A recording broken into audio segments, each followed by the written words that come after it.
Qora jodu. Aziza Ismailova. Ba'zan Umidani, ba'zan mahalladagi Saidadan ko'ra kattaroq qizlarni, har safar ularni ko'rganda dardi yangilanaveradi. Mana, shular ham boshi tuynukdan chiqib ketmay ota-onasining uyiga sig'ib yurishibdi-ku. Xuddi qurib qolgandek dadasi jahl otiga minib, endigina 18ga kirgan qizginasini to'g'ri kelganga uzatdi qo'ydi.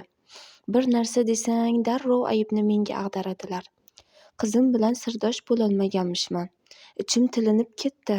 Bolam ko'ra-bila turib o'tga otdimi? Shularni o'ylarkan, zadasi qumg'ondek qaynab uyga kirdi. Ayvonda choy ichib o'tirgan eriga ters yurish qilib yonidan o'tdi. Oxiri sabri chidamay yorildi. Jahlis ham bor bo'lsin dadasi. Bir bola ko'rmaydigan befarzand birovning bolasini ovutib umri o'tib yurganga oydekkina qizingizni berib qo'ydingiz-a? Voy, endi bu Saidam nima qiladi?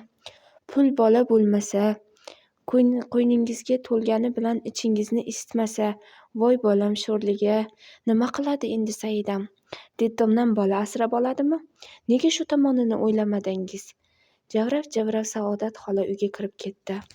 Saidaga mahar puliga qo'shib berilgan o'sha yarim kafcha chiqadigan 2 quyma oltinni ko'tarib chiqib, duch kelgan tomonga qaratib, qarsillatib otdi. Bo'laklar biri daraxtga borib tegdi, biri shaloq etib ariq ichidagi suvga tushdi. Hey tilloyingam, davlatingam boshingdan qolsin. Nabi aka tavba deb turib kelib, ayolining yelkasiga qo'lini qo'yib turdi. To'yib turgan ona sog'inchdan ezilib yelkalari silkinib yig'lay boshladi. Ikromdan o'zining nomiga o'tgan Bonsai yapon restoraniga Lena sobiq erining yordamchisi Akilni chaqirdi. Atrofga qaray-qaray restoranning ichki xo'jalik bo'limiga eltadigan tor yo'lakka Akil qo'rqibgina bosh suqdi. Kelaver, kutyapman. Oyog'ini deraza tokchasiga chiqarib talishtirib olgan Lena huzur bilan og'zidan uzib-uzib tutun chiqarardi. Akilning kelganini darrov payqagani sababli yoniga chorladi. Akil ham ichkariga kirishga kirdi-yu, nega chaqirding degandek ayolga xo'mrayib qaradi. Shu stulga o'tiraver. Qo'rqma, bu yerda birov seni borib Ikromga chaqmaydi. Bilishadi endi bu Ikrom bu yerda begona ekanligini. Erim, aytgancha sobiq erim, yangi xotinchasi bilan Asaloyidan qaytibdi deb eshitdim. Shunaqami? Bo'ldimi, tugabdimi endi? Borishmas ekanmi? Boshqa yoqlarga. Akilbey nimalarni bilasan? Qani bir boshdan aytchi. Akil qovoqlarini yig'ib olgancha, baloniyam bilmayman. Qayoqdan ham bilay? Ering dam olishga borganda meni cho'ntagining ichida yo'q edim. Lena kuldi. Shunaqa degin, Akilbay. Muomalangniyam allaqanchon unutibsan. Endi yangi beka kelib-a? Ahmoqsan, g'irt ahmoq. Cho'ntagingni ichida yo'q edimmish. O'sha cho'ntakning ichidan pul olasan, kaftingga ishlatasan, keyin biron narsani biz so'rasak aytmaysan-a? Akil bo'ynini cho'zdi. U Ikromning cho'ntagi, u Ikromning puli. Lena esa bu javobga battar pishqirdi. Ahmoq, yana 1000 karra ahmoqsan. Bilmasang eshitib ol, bilib ol. U mening pullarim. Ikrom Peterga sariq chaqasiz kelganini bilasanmi? Kim uni boy qildi? Kim? Qo'lidagi sigaretni kuldonga tashlab, obdon ezg'ilarkan, Lena Akilni haydadi. Bo'ldi, yo'qol, ko'zimga ko'rinma. O'zgaribsan, Akilbay, ancha o'zgaribsan. Akil xonadan shitob bilan chiqib ketdi. Ertasi kuni ko'prik oldiga kelib to'xtagan qora Mercedesga oshpaz Inzilya ortiga qaray-qaray chiqdi. Salonda o'tirgan qora ko'zoynakli ayol Lena edi. Inzil, tuzukmisan? Bilasanmi, sirayam kutmagandim. Bir kun kelib sening yordamingga muhtojlik sezaman deb. Erim yaxshi ovqatlanyaptimi o'zi? Yangi uy qalay? Ikromning yangi xotinchasi bilan til topishib olgandirsan. Inzilya yana shoshib atrofga alangladi. Hammasi joyida. U ham baxtini topsin. Yoshgina qizni oldi, ne umidda, ne xayolda. Yoshgina qiz? Xo'sh, yana-chi? Lenaning ensasi qotib Inzilyaga o'girildi. Yelena Vladimirovna, sizlar xuddi do'stlardek ajrashdinglar. Og'ir achchig'i yo'q. Ilyasich sizga nisbatan juda saxiylik qildi deb o'ylayman. Valaqlaman. Qanaqa saxiylik haqida gapiryapsan? O'zimning pulimni o'zimga berishlik qachondan beri saxiylik deb nomlanadigan bo'lib qoldi. Kechirasiz, Enzilya qovun tushirganini sezib ming'irladi. Ha, Enzil, sen kechirishim kerak. Kerak va zarur. Shuncha yil tuzimni ichding, xo'sh endi boshqalarga o'xshab sen ham tuzimga tupurasanmi? Xudo haqqi, yo'g'-ey, nimalar deyapsiz? Eshit, jonginam, qachonki senga biror narsani buyursam, aytganlarimni qilasan. So'ragan narsamni yashirmay aytasan. Tushundingmi?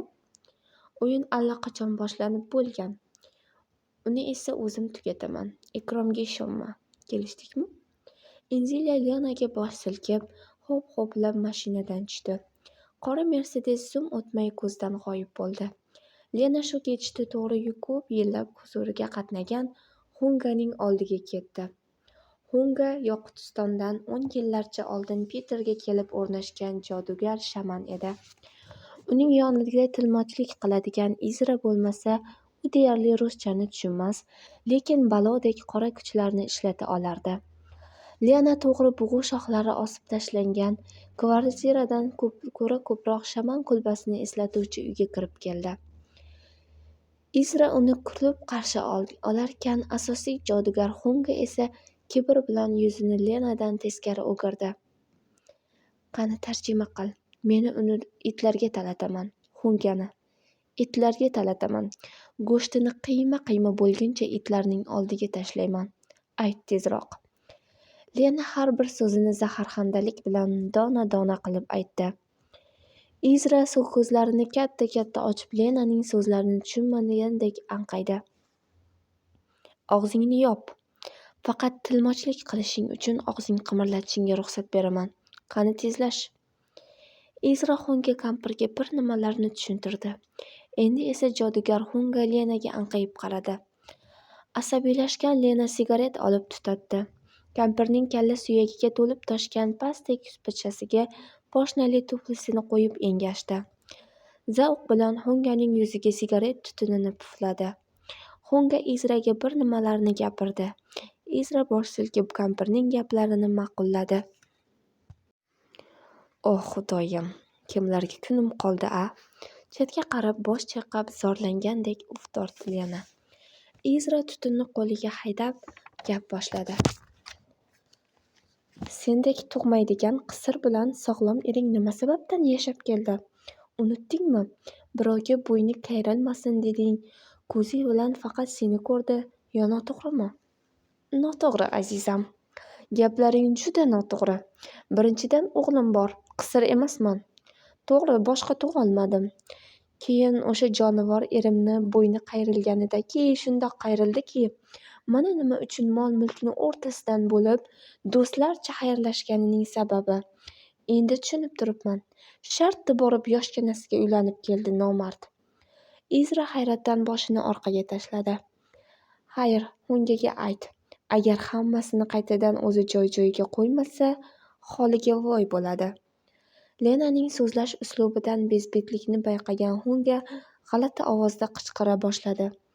Xuddiki kimnidir haydayotgandek. Ketmayman, ovora bo'lasan. Erimni hatto kafan sotib olishga puli qolmaydigan darajada qashshoq va nochor qilib bermagunimgacha, xotinchasini bir yoqlik qilib bermagunimgacha bu yerdan ketib bo'pman. Izra Hungaga va qaytadan Hunga Izraga bir nimalarni vijirlab tushuntirdi. Oxirgi nuqtani Hunga qo'ydi shekilli, yana qiyqirib qo'li bilan nimanidir haydashga tushdi. Hunga xohlamaydi, dedi Izra Lenaning ko'zlariga tikilgancha. Hungani xohlaydigan qilib qo'yaman, maylimi? Dedi Lena yangi sigaretni olib labiga qistirarkan. Sen allaqachon shaytonga malay bo'lib bo'lgansan. Sendaylarni Hunga mutlaqo qizig'i yo'q. Lena sumkasidan pul olib kallaning ustiga qo'ydi. Hunga esa nafratlanib hozirgina kuyulib, yarmisi pastga sirg'ayotgan pulga qarab tufladi. Shu kuni Lena ular bilan ancha tortishdi. Qaysarligi tutgan Hunga axiyri murosaga keldi. Faqat sharti Ikromning yangi xotinchasining sochi. Lena unga olib kelib berishi kerak ekan. Ha, necha tola olib kelishim kerak o'zi, o'sha maymunning sochidan. Maza qilib kulib so'radi Lena. Izra orqali Hunga sochining hammasini kesib olib kelishini Lenaga buyurdi. Keyingi safar kallasini so'ramaydimi ishqilib, mushun kampir? Yana qah-qah otib kulgancha Lena bu kulbasifat xonadonni tark etdi. Saida Ikromni safarga kuzatdi. Ertaga ishim bitishiga qarayman. Kechiksam kechki reys bilan bo'lsa-da qaytaman. O'zingni urintirib qo'yma, dedi. Ketish oldidan eri uni quchoqlab, peshonasidan ohista o'parkan. Saidaning darrov ko'zlariga yosh to'ldi. Yig'lamagin, aytdim-ku, ishim bitishi bilan orqaga qaytaman. Saida eri xotirjam ketishi uchun so'raki jilmaydi. Eri o'tirgan mashina ketishi bilan ichi huvillab qolganini sezdi. Ikrom yonidaligida Saida o'zini ancha bexavotir sezardi.